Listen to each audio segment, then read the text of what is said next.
আগামী ২৪ ও ২৫ জুলাই ঢাকায় Asian cricket council এসএসসির বার্ষিক সাধারণ সভা অনুষ্ঠিত হওয়ার কথা, কিন্তু এসএসসির এজিএম নিয়ে অনিশ্চয়তা কাটছে না। ভারতীয় ক্রিকেট বোর্ড শুরু থেকেই ঢাকায় এজিএমের বিপক্ষে অবস্থান নিয়েছে। ভারতের বিরোধিতার কারণে তীব্র চাপের মুখে পড়েছে বাংলাদেশ ক্রিকেট বোর্ড বিসিবি।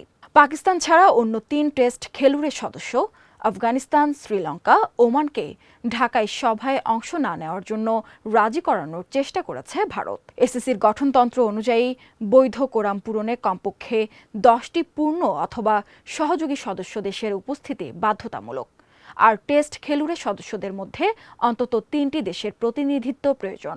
বর্তমান পরিস্থিতিতে ওই শর্ত পূরণ হবে কিনা তা নিয়ে তৈরি হয়েছে অনিশ্চয়তা। এসিসির বর্তমান সভাপতি ও পিসিবি প্রধান মহসিন নাকভি ঢাকায় সভা আয়োজনের বিষয়ে অনড় অবস্থানে রয়েছেন।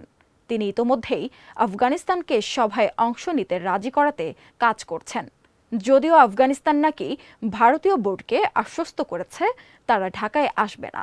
জানা গেছে বিসিবির সভাপতি আমিনুল ইসলাম বুলবুলকে সভা বাতিলের অনুরোধ করেছিলেন কয়েকজন পরিচালক, কিন্তু তিনি পাকিস্তান ক্রিকেট বোর্ডকে প্রতিশ্রুতি দেওয়ায় সেই সিদ্ধান্তে অটল আছেন। এ কারণে বিসিবি যেমন কূটনৈতিক ভারসাম্য রক্ষায় চাপে রয়েছে, তেমনি এসিসি সভাপতির প্রতিশ্রুতি রক্ষা নিয়েও উদ্বিগ্ন।